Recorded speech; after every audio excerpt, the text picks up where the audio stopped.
Act 2 begins with yet another completely different set of characters. So we have the noble Duke and the Queen's marriage. We have the 4 squabbling young lovers. We have this group of working class people. Another character will call them the rude mechanicals. That is, these are people who work with their hands. They're craftsmen. They're not people who work with their brains. The 4th group of characters is the fairy world. And that scene begins with a fairy in the service of the fairy queen Titania meets another fairy, and this fairy is listed as Robin Goodfellow. He's also called in the play Puck, and more popularly known as Puck. Is a servant of the fairy king Oberon. And as these two fairies talk, we learn about what's going on between the king and queen. The two are feuding because Titania has in her possession a human boy that she wants to keep as her servant, but Oberon wants this boy to be part of his retinue.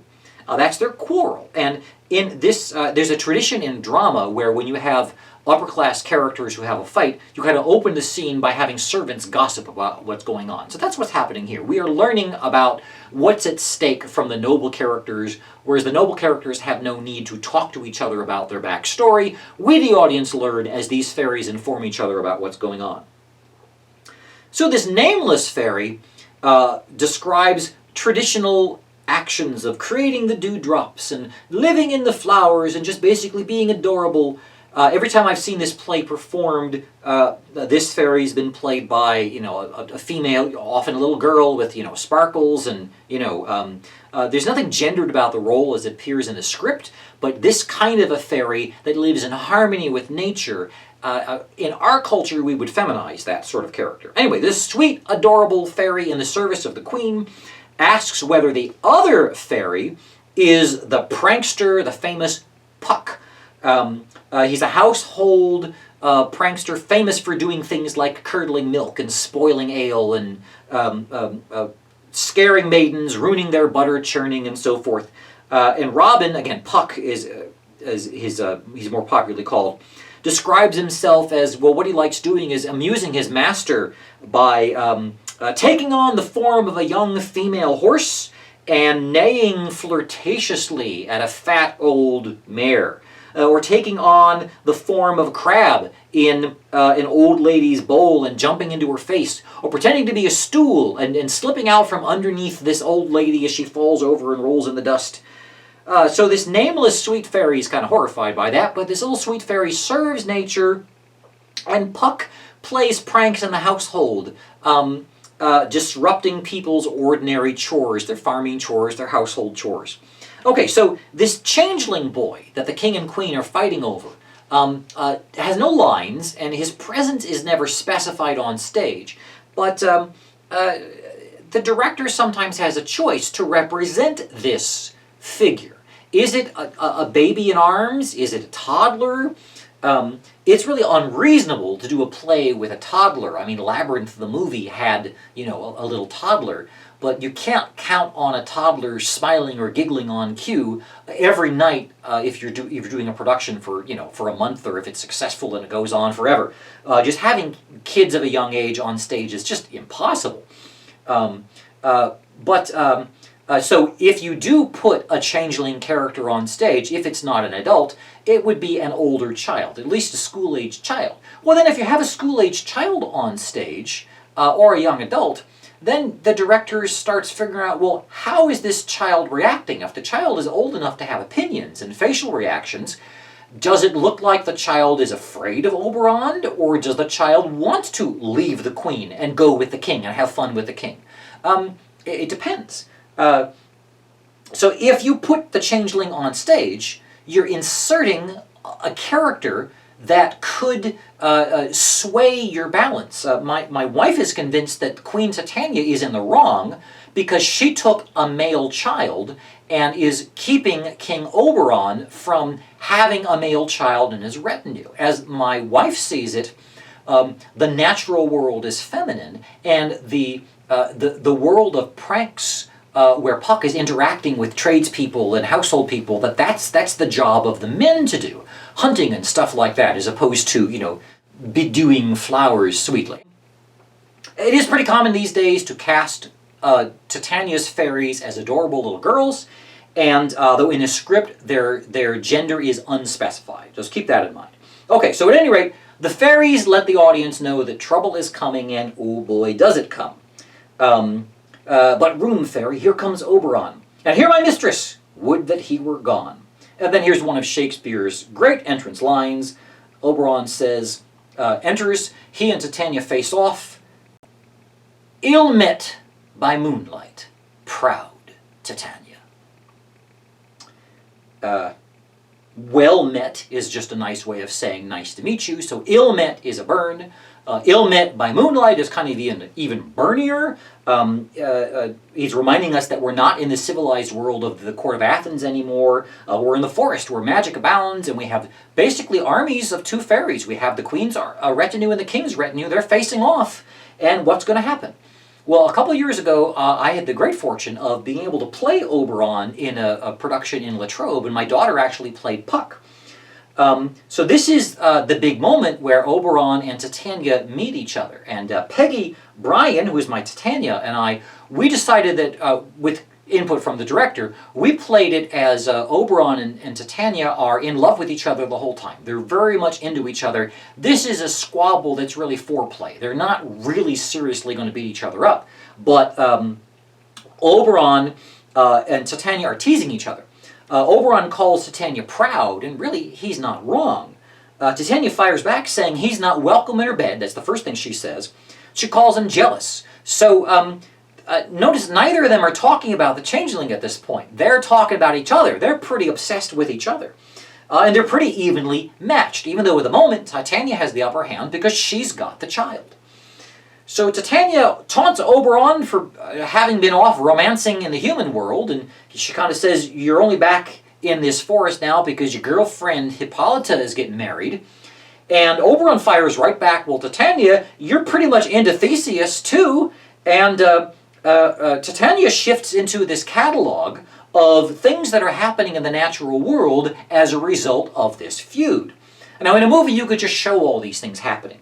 Titania complains that every time she and her fairies try to do this, their nice little happy fairy dances, Oberon and his retinue show up with their pranks and brawls that disrupt their actions, and she sees the result of this is their fogs and their famine, and the natural world is just not, it's not functioning the way it should because of this discord between Oberon and Titania. And Oberon says, oh, okay, yeah, I agree that's pretty bad. Give me the boy, and we'll fix it all. She won't budge, neither will he. And Oberon shouts a threat after Titania leaves, and then calls Puck, and I no longer have these lines memorized, so I've got a cheat sheet right here that I'm going to turn on. Okay, it's on my iPad. Okay, all right, so here we go. All right.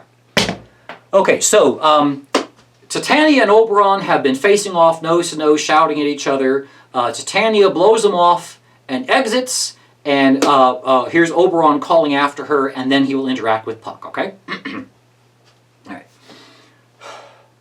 Well, go thy way, and thou shalt not from this grove till I have tormented thee for this injury.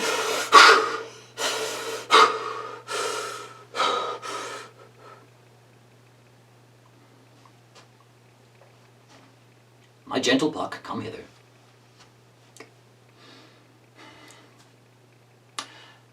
Thou rememberest, since once I sat upon a promontory and heard a mermaid on a dolphin's back, uttering such dulcet and harmonious breath that the rude sea grew civil at her song, and certain stars shot madly from their spheres to hear the sea maid's music. That very time I saw, but thou couldst not, flying between the cold moon and the earth, Cupid, all armed. A certain aim he took at a fair western vestrel, and loosed his love shaft smartly from his bow, as it should pierce 100,000 hearts. But I might see young Cupid's fiery shaft quenched in the chaste beams of the watery moon, and the imperial votress passed on in maiden meditation, fancy free. Yet marked I where the bolt of Cupid fell. It fell upon a little western flower, before milk white, now purple with love's wound, and maidens call it love in idleness. Fetch me that flower, the herb I showed thee once. The juice of it, on sleeping eyelids laid, will make or man or woman madly dote upon the next living creature that it sees. Fetch me this herb, and be thou here again ere the Leviathan can swim a league.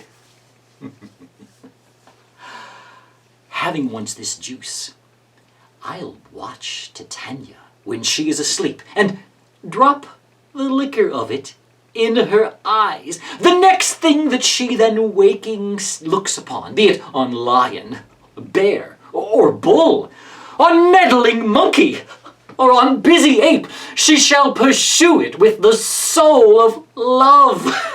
And ere I take this charm off her eyes, which I can with another herb, I'll make her render up her page to me. But who comes here? I am invisible, and I shall overhear this conference. Okay, so what this reference to the Vestal Virgin and Cupid, obviously, if you know from any cartoons or whatever, Cupid's arrow is what makes you fall in love. Oberon is telling a story of a time that he saw Cupid fire an arrow at somebody and miss, and the votress passed on in maiden meditation fancy-free, meaning that she was not smitten with love. And Oberon then goes to where that, is telling Puck, go to where that flower landed, and you'll, or go to where that arrow landed, and you'll find a flower with this magical property. Okay, so when he says, who comes here, who is arriving in the glade at this point is Demetrius and Helena. This is Helena who is pursuing Demetrius. Demetrius wants nothing of her. Now, Oberon at this point in the story has been, I don't know, I mean, he's depicted as kind of a jerk and kind of brawling, and I kind of try to play him kind of cocky. But here, for whatever reason, Oberon sees a young woman who's in love and a jerk of a man who doesn't love her. And Oberon, who's not a bad guy, decides, okay, when Puck comes back again with the flower, he tells Puck, also wandering in this glade, you'll find this Athenian guy who doesn't love this poor girl. And he gives Puck part of the flower and says, when you find that man sleeping, put this down on his eyes and make sure that when he wakes up, he sees the girl who loves him. It's kind of a nice thing that he does. But then Oberon finds Titania after she's gone. Her fairies come, sing her a lullaby, put her to sleep. Oberon puts the juice on Titania's eyes and sneaks off thinking how thrilling it will be. Whoever she wakes up, whatever she sees, she'll fall in love with and lust after, and he will have a lot of fun seeing her make a fool of herself. Okay, so I'm going to leave the story there. We have the magic has just entered into the world. We have mismatched lovers. We have the feud in the fairy world. And the characters now are no longer in the city of Athens. They are in the forest nearby Athens. And in Shakespeare and in mythology, if you're in the forest away from civilization, who knows what's going to happen? All right, so A Midsummer Night's Dream is a delightful story. It's one of those things where if you can see it, go see it if you get a chance. It's delightful, it's funny, there's a lot of physical comedy, and honestly, the rude mechanical characters are some of Shakespeare's best comic characters. There's not just one clown in this play, there's a whole bunch of characters who are clowns in this play. All right, so I'm looking forward to hearing what you have to say about Shakespeare's A Midsummer Night's Dream, and keep doing what you're doing. I've really been enjoying the work that I've seen so far this semester, and I hope you're getting as much out of it as I've been enjoying the work that I've been seeing. So, okay, happy reading, and I will see you online.